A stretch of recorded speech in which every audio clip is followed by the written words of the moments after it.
What's going on, guys? PokemonRadar here with another video. I don't know at what point this is coming out, but I'm just working on pumping out some ideas and some footage here to get some consistency for you. So today's going to be a little unique. It's going to be a different video, something I don't think I've seen, but something I've always thought about as a kid. Today we're going to do the starting 5 NBA lineup of Pokemon. I played basketball myself growing up. I was a Division I basketball player, to toot my own horn. Here's a couple clips. Damn!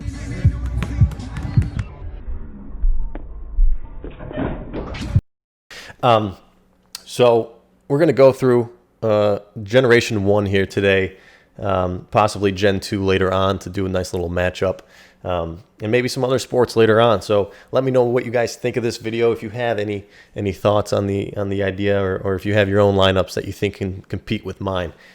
So let's get started. Let's take a look at our first Pokemon here. You know what? Actually, we're going to start with the head coach because I think that's very important for a lineup such as this. All right, first we're going to pick a head coach. So for me, I wanted to pick somebody that was knowledgeable and strategic. You know, going with someone like Ash Ketchum or Brock or Misty, you know, they're strong trainers, but I don't think they're great coaches. So to me, there was two choices, and when I put down the thought, I had a clear, obvious answer here. And our head coach is going to be Bill. You know, Bill is somebody that is knowledgeable of all the Pokemon, turned himself into a Pokemon, understands their types, their moves, their weaknesses, their strengths. It's a no-brainer to me. Bill is going to be the winningest head coach in all of Pokemon NBA history. All right, second, we're going to go with a point guard. So point guard, again, is somebody that is going to bring the team together, facilitate, selfless, quick, agile, all-around strong player. And this was a clear answer for me as well. Point guard, we got Mew. Mew is somebody that can learn every TM, every HM. He's very coachable, and that's what I want to see in a point guard. Somebody that can adapt and overcome all different types of challenges. And with Mew's ability to learn so many different moves, and his selflessness, I mean, you saw it in Mew vs. Mewtwo, the first movie. You know, he made that team better. He made Ash's team better, made them stronger, brought them together. And that's what I want to see from a point guard, team leader. So moving into the shooting guard here, this is kind of my position. This is what I did when I played. I was a scorer. I didn't like defense. I was cocky. I was confident, and at times very selfish. I wanted to score. I knew I had the best shot, and I wanted to get someone who could have that hot hand, that long-range hot hand. And the obvious answer to me was Charizard. So coming in at 5'7", 200 pounds, a little bit on the short side, a little stocky, but again, when he catches fire, threes all day long. He can fly. So to me, no-brainer. Arms a little short, but that's right. He's got the form. So Charizard at shooting guard, he's hard-headed, but he's confident, and he's going to score for us down the when the clock's running down. So obvious shooting guard. Moving into the small forward, we're looking at the current NBA teams. Teams are kind of built around these all-around large guys, LeBron, Kawhi Leonard, and I wanted to pick somebody that had that height, had that strength, and this one was just impossible to ignore because he's a genetic freak. It's like he was made in a lab. I don't know. So we went with 6'7", 269-pound Mewtwo. Mewtwo, again, built in a lab, shares the same genetics as Mew.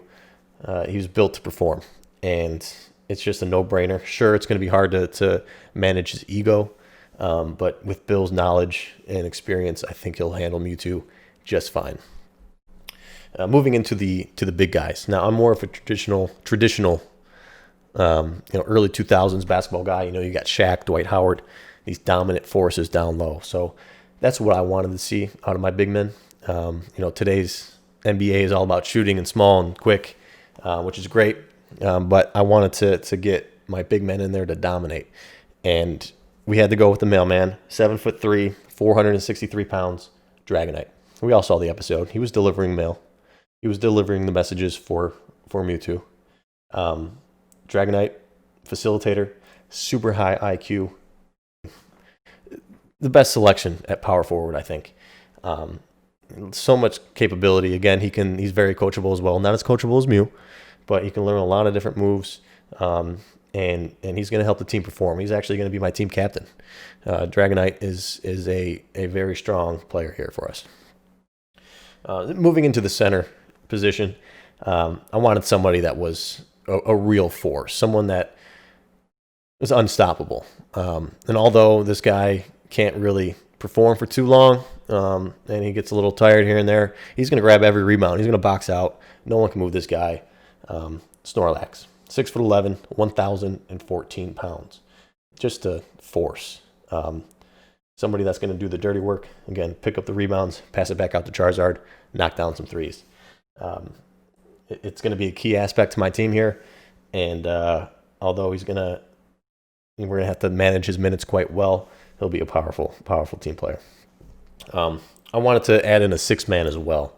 Someone that, a lot of people pick a 6-man as a defensive player. For me, I wanted to pick another offensive player. Being a shooter myself, I do have off days. It happens. So Charizard, I'm sorry, dude, but you're going to have off days, off quarters, whatever it might be. And I want to be able to have someone in there to come in clutch. And I just wanted another long-range fire shooter, someone that could catch that hot hand just like Charizard. So we got 6'7", 132-pound Moltres.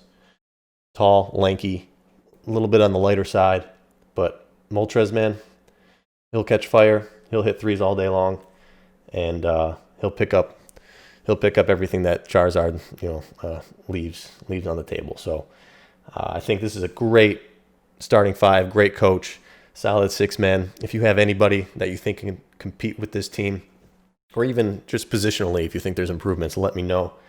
I'll do a little Gen 1 versus Gen 2 situation, a little matchup comparison, and see how we go. But yeah, we'll get into some other sports possibly, maybe even further down the generation line. But hopefully you guys enjoyed today's video. Make sure you subscribe. I'm almost at 1,000 subscribers. So yeah, looking forward to pumping out some more videos. And when I get ideas like this, I'll definitely be sharing them. So have a good one.